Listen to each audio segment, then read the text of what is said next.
একসময় ইন্টারনেট ছিল বিলাসিতা, কিন্তু আজ এটি হয়ে উঠেছে জীবনের অপরিহার্য অংশ। তবে বাংলাদেশের দুর্গম এলাকা, পাহাড়ি অঞ্চল বা দ্বীপগুলোতে এখনও ইন্টারনেট সংযোগ দুর্বল। ঠিক এই সমস্যার সমাধান আনতে পারে স্টারলিংক। স্টারলিংক একটি স্যাটেলাইট ভিত্তিক ইন্টারনেট সেবা যা পৃথিবীর যে কোনো স্থানে উচ্চগতির ইন্টারনেট পৌঁছে দিতে সক্ষম। সম্প্রতি ডক্টর ইউনুস ও ইলন মাস্কের মধ্যে এক গুরুত্বপূর্ণ বৈঠক হয়েছে, যেখানে স্টারলিংকের বাংলাদেশে আসার সম্ভাবনা নিয়ে আলোচনা হয়েছে। কিন্তু প্রশ্ন হচ্ছে, বিদেশে বসে কেউ যদি আমাদের ইন্টারনেট নিয়ন্ত্রণ করতে পারে, তাহলে কি বিপদ হবে? একজন সাধারণ মানুষের জন্য স্টারলিংক কতটা সাশ্রয়ী হবে? এই প্রযুক্তি কি আমাদের জন্য আশীর্বাদ হবে নাকি নজরদারির ফাঁদ? চলুন উত্তরগুলো জেনে নিই।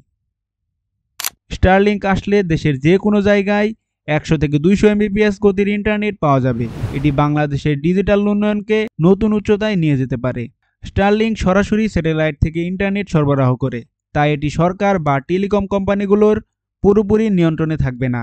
তবে সরকার নিয়ন্ত্রণের জন্য কিছু আইন তৈরি করতে পারে, যাতে স্টারলিংকের কার্যক্রম নজরদারিতে রাখা যায়। একজন সাধারণ মানুষের জন্য স্টারলিংক কতটা সাশ্রয়ী?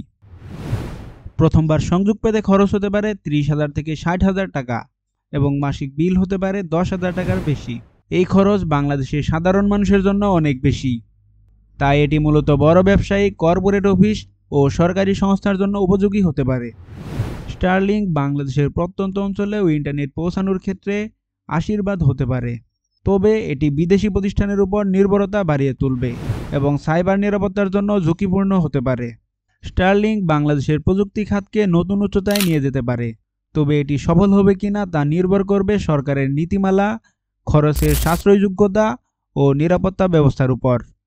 এ বিষয়ে আপনার কি মতামত? স্টারলিংক কি বাংলাদেশের জন্য প্রয়োজনীয় নাকি অপ্রয়োজনীয় বিলাসিতা? আপনার মতামত জানান কমেন্টে। সাবস্ক্রাইব করুন ফোকাস অন বাংলাদেশ।